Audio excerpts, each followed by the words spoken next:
नमस्कार दोस्तों, स्वागत है आपका हमारे चैनल पर। आज हम आपको रहस्यात्मक भयावह कहानी सुनाएंगे जो प्रेरणा और संघर्ष की मिसाल है। रहस्यात्मक भयावह कहानी।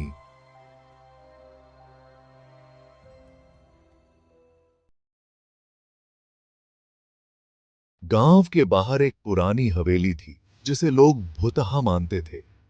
रात के अंधेरे में वहां अजीब आवाजें सुनाई देती थीं। कई बार लोग वहां जाने की हिम्मत जुटाते, लेकिन कोई भी वापस नहीं आता।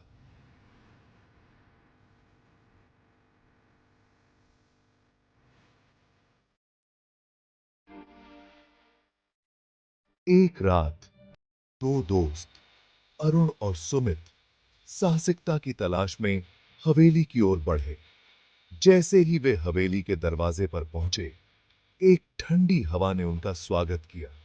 दरवाजे को खटखटाते ही वह अपने आप खुल गए।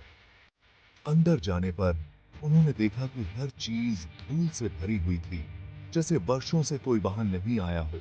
शशि अहमद टूटी से ही थी।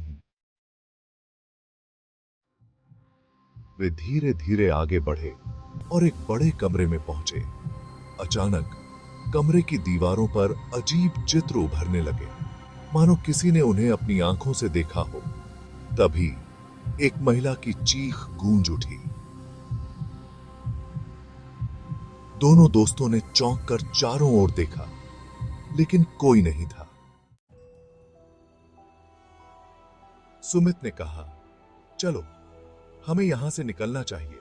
लेकिन अरुण ने कहा, नहीं, हमें पता लगाना चाहिए कि यहां क्या हो रहा है। सुमित रिलक्टेंट था, लेकिन अरुण की जिद के आगे उसे मजबूर होना पड़ा।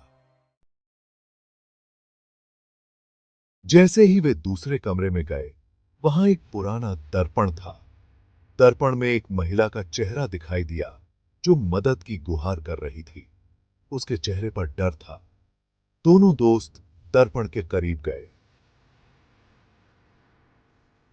तभी अचानक दर्पण का कांच टूट गया और एक हाथ बाहर आया। पर्पण का कांच। दोनों दोस्त भागने लगे, लेकिन दरवाजे अपने आप बंद हो गए। अब वे ट्रैप्ड थे। वे चिल्लाए, लेकिन उनकी आवाज हवेली की खामोशी में खो गई। अचानक वह महिला फिर से आई, लेकिन इस बार उसकी आंखों में आग थी। उसने कहा, तुमने मेरी मदद नहीं की, अब तुम्हारी बारी है। और फिर वह गायब हो गई। रात बीतने लगी और हवेली का वातावरण और भी डरावना हो गया। अरुण और सुमित ने सोचा कि शायद कोई उपाय है। उन्होंने कमरे में छिपी हुई किताबों को खंगाला और पाया कि यह हवेली एक शापित स्थान था। उन्हें पता चला कि पिछले कई सालों से लोग यहां फंसे हुए हैं और उनका आत्मा शांति की तलाश में भटक रहा है।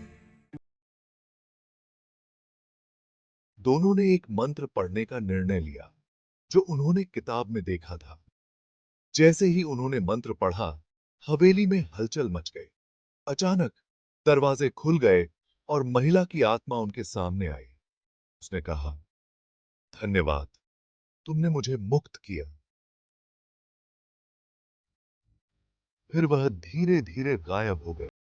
अरुण और सुमित ने राहत की सांस ली और तुरंत हवेली से बाहर भागे। उन्होंने कसम खाई कि कभी भी इस भयानक जगह के पास नहीं जाएंगे। हवेली के रहस्य का एक अध्याय समाप्त हो गया, लेकिन गांव वाले आज भी रात को अंधेरे में सावधानी बरतते हैं, क्योंकि उन्हें पता है कि भूतिया हवेली की कहानियां कभी खत्म नहीं होती। अगर आपको हमारा वीडियो पसंद आया हो तो कृपया लाइक और सब्सक्राइब करें।